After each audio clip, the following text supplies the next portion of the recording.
Hello, I've come to the woods for a 5 to 9 overnight micro adventure. I love just finishing a day's work, eat some tea, brush my teeth if I'm a good boy, and then just either jump on my bike or get on the train, head out of town and go sleep somewhere for the night.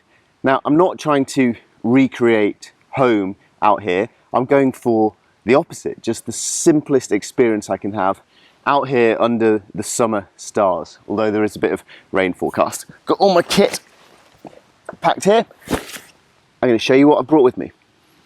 So I've packed really simple for tonight. I've got everything in a 28-litre rucksack. It's a pretty simple, basic design, but that's what I like. I don't like all the fancy bells and whistles. Normally the first thing I do when I get a new rucksack is get my scissors and start just cutting off endless, pointless little straps and loops and things. So I like this simple attachment. Opens up, nice big drawstrings, you can get everything out. What have I got in my bag? A sleeping roll mat. These go from cheap up to mega expensive, and they're so important for getting a decent, comfy night's sleep.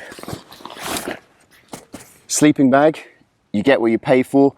The smaller they are, the lighter they are, but the colder they are, then you have to balance whether they're down or synthetic, if you're going to be in wet places or dry places, and of course balancing it all with your budget.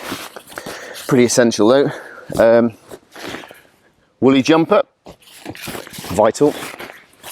Bivvy bag, so this is like a raincoat for your sleeping bag basically.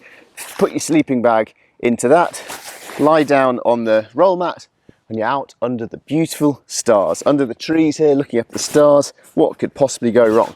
Well, the answer in England is, of course, rain. So I always bring with me a tarpaulin with guy lines attached and a few tent pegs that I can stretch out from the trees if I think it's going to rain, because as wonderful as a bivvy bag is, a bivvy bag in the rain is not much fun. Oh, on that note, I packed a raincoat. I always take a raincoat, whatever the conditions. Old habits die hard. I've got a buff, I got a woolly. One of the best ways to keep warm at night is wearing a woolly hat. Even in summertime though, the problem then is you get woken up ridiculously early, and so by the daylight, so having this at least as an eye mask, if not as a woolly hat. Apart from being wet at night, I'm not selling this very well, there's nothing worse than being freezing at night. So I've packed a lightweight down jacket as well, just in case it gets cold tonight. I probably won't need it, but you can always use it as a pillow. Speaking of which, this is a sign of someone getting old or perhaps sensible. I have a small little inflatable pillow, very comfy. And then that's it. I settled down under the stars.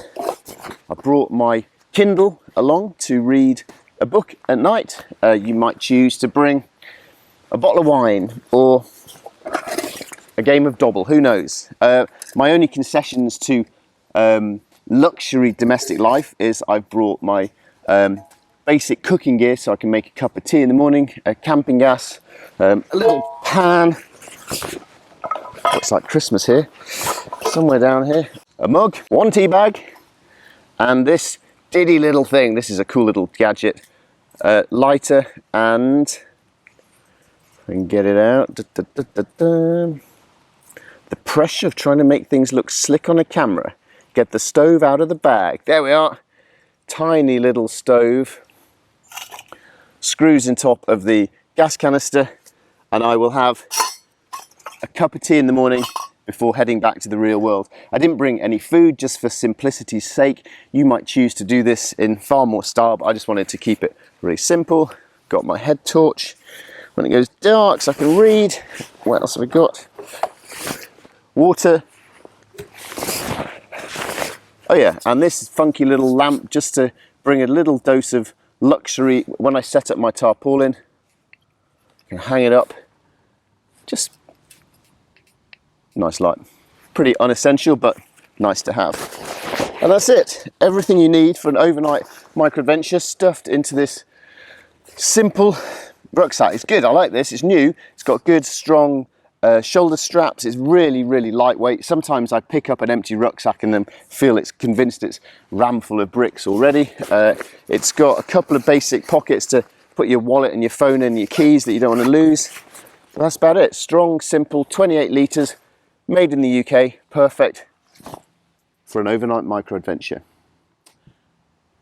And this being a typical British overnight micro adventure, it looks like it's about to pour down with rain, so I'd better get on and set up my tarpaulin. Cheers.